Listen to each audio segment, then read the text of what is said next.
আজকে স্বাধীনতার 52 বছর পরেও এই শক্তি বাংলাদেশে রাজনীতি করছে। আমি কথা বাড়াতে চাই না।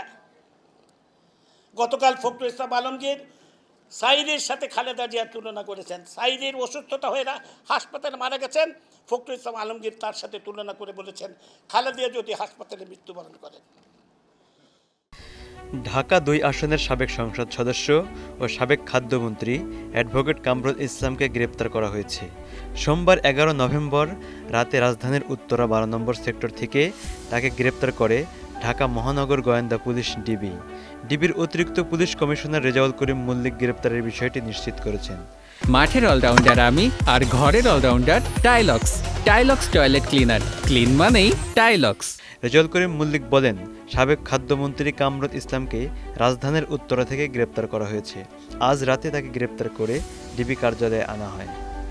মুসাদ্দিকুর রহমান, ২১ টেলিভিশন, ঢাকা।